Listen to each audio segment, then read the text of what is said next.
Halo semuanya, jumpa lagi bersama saya Melani dalam rubrik Legal Journal.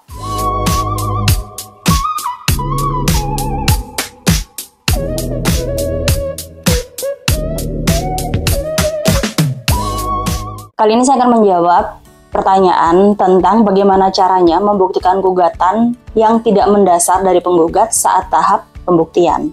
Nah, pembuktian itu adalah salah satu agenda penting di dalam kita mengajukan gugatan atau di dalam proses sidang perdata.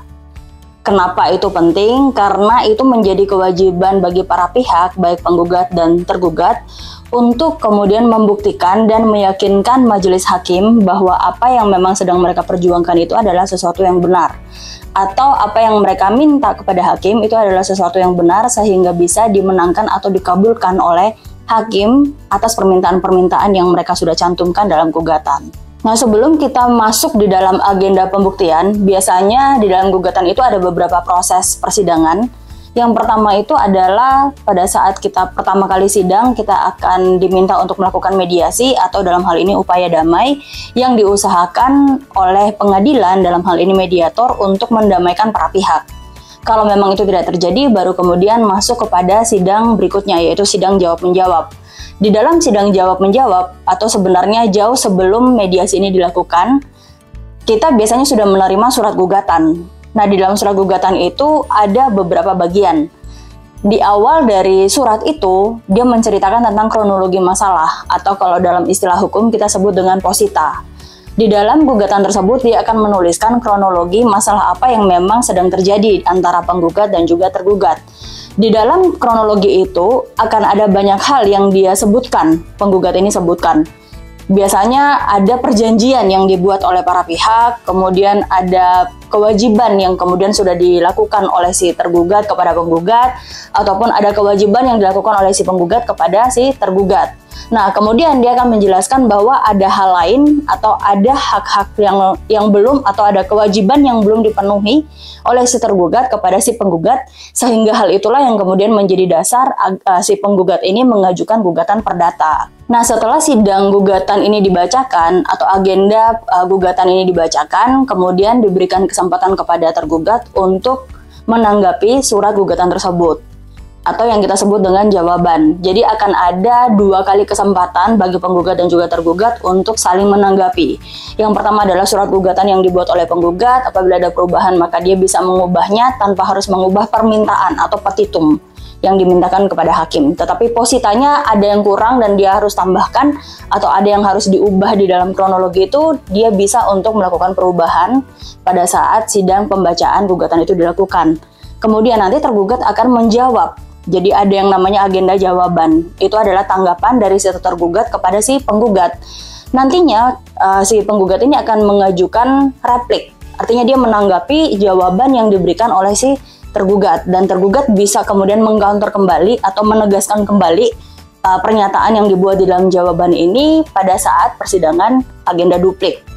Nah, setelah semua sidang jawab-menjawab ini dilakukan atau terselesaikan, maka kemudian akan masuk kepada agenda berikutnya, yaitu pembuktian.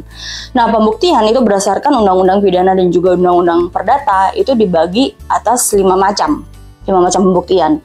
Yang pertama yaitu bukti tulisan atau bukti surat. Bukti tulisan atau bukti surat ini yang kemudian menjadi acuan bagi penggugat dan tergugat untuk mengajukan gugatan. Biasanya kebanyakan itu adalah perjanjian. Jadi ada kesepakatan yang dibuat, ada surat pernyataan yang dibuat, ada surat pengakuan hutang yang kemudian dibuat, ada surat-surat lainnya yang bisa menjadi bukti surat atau bukti transfer, kwitansi dan lain sebagainya, itu termasuk di dalam bukti surat. Dan yang kedua itu adalah bukti saksi. Nah, biasanya di dalam agenda persidangan, setelah bukti surat ini diajukan seluruhnya, baru kemudian bukti saksi ini dihadirkan. Kenapa saksi ini penting? Karena saksi inilah yang kemudian bisa menegaskan kembali isi dari bukti-bukti surat yang sudah kita ajukan. Artinya bahwa saksi ini bisa saja hadir di dalam pertemuan dengan si tergugat, antara penggugat dan tergugat. Saksi ini juga mendengarkan secara langsung obrolan atau kesepakatan yang dibuat antara penggugat dan tergugat. Saksi ini juga melihat bahwa mereka pernah bertemu bersama, mereka pernah memang melakukan kesepakatan, atau ada sesuatu yang tidak disetujui oleh salah satu pihak, dan lain sebagainya. Jadi saksi ini yang bisa memberikan keterangan atau menerangkan kepada hakim, dan hakim bisa bertanya jauh lebih dalam, menggali lebih dalam terkait dengan masalah ini kepada si saksi. Jadi pastikan saksi yang dibawa ke persidangan itu adalah saksi yang benar-benar mengetahui permasalahan ini. Ataupun kalau tidak hadir pada saat itu, maka dia sudah membaca dokumen-dokumen yang memang sudah diserahkan kepada pengadilan. Kenapa? Karena biasanya pertanyaan dari majelis hakim itu akan sinkron atau berkesinambungan dengan surat bukti yang sudah kita ajukan sebelumnya. Tiga macam alat bukti lainnya adalah persangkaan, pengakuan, dan juga sumpah. Nah, biasanya sumpah dan pengakuan ini kita sebut di dalam affidavit. Itu kalau di luar negeri sudah sangat sering dilakukan, tetapi kalau di dalam persidangan atau di Indonesia itu sangat jarang untuk dilakukan affidavit ya, surat pengakuan ya. Tapi kalau untuk sumpah biasanya seluruh proses sidang, khususnya untuk sidang saksi, akan diambil sumpah terlebih dahulu. Nah, ada juga yang bertanya bagaimana dengan rekaman? Apakah memang rekaman ini bisa menjadi bukti yang bisa diajukan ke pengadilan? Sebenarnya rekaman ini kan masuk di dalam bukti elektronik. Di tahun 2008 atau Undang-Undang Nomor 11 Tahun 2008 yang diubah kemudian di Nomor 19 Tahun 2016 itu mengatur tentang informasi dan transaksi elektronik. Artinya bahwa ada banyak dokumen elektronik yang kemudian bisa digunakan sebagai bukti. Tetapi khusus untuk rekaman biasanya akan sangat sulit untuk dibuktikan bahwa memang benar rekaman itu milik dari si penggugat atau suara dari si penggugat dan juga tergugat. Sehingga akan lebih sulit untuk bisa meyakinkan kepada hakim.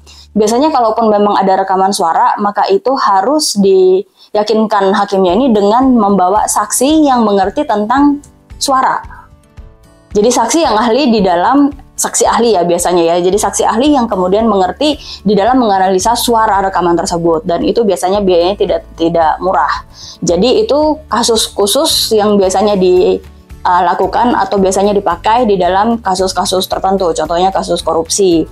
Atau kalau rekaman suara itu juga sangat lazim dilakukan atau diajukan pada saat pembuktian apabila terkait dengan masalah keluarga. Dalam hal ini adalah perceraian, rekaman itu adalah rekaman suara dari suami dan istri.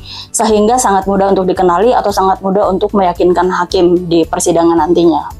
Tetapi bukti elektronik yang lain, misalnya chat WhatsApp atau chat dari DM Instagram atau chat di inbox sosial media yang lainnya, itu bisa diajukan dan sangat sering diajukan sebagai bukti surat di dalam persidangan. Kenapa ya? Karena memang itu juga sudah diakui dan diterima oleh majelis hakim di dalam proses pemeriksaan. Nah, biasanya hakim di dalam proses pembuktian ini adalah bagian yang paling penting. Sehingga ketika tergugat merasa bahwa gugatan dari si penggugat ini tidak berdasar atau tidak sesuai dengan yang sebenarnya, maka tergugat bisa mengajukan pembuktian atau bisa mengcounter semua bukti yang diajukan oleh si penggugat. Contohnya adalah perjanjian. Nah, biasanya kan memang yang diawali atau hal dasar yang kita ajukan itu adalah perjanjian itu sendiri. Tetapi ada hal-hal lain yang kemudian disepakati oleh kedua belah pihak setelahnya. Dan itu apakah memang bisa diajukan secara tertulis atau secara lisan tetapi ada saksinya. Nah, ini yang kemudian bisa di-counter untuk bisa mempertahankan argumentasi atau apa yang sudah kita tulis di dalam jawab-menjawab tadi sebelumnya. Oke, demikian video kali ini. Semoga bisa memberi manfaat buat kalian yang mendengarkan. Sampai jumpa di video berikutnya. Salam keadilan.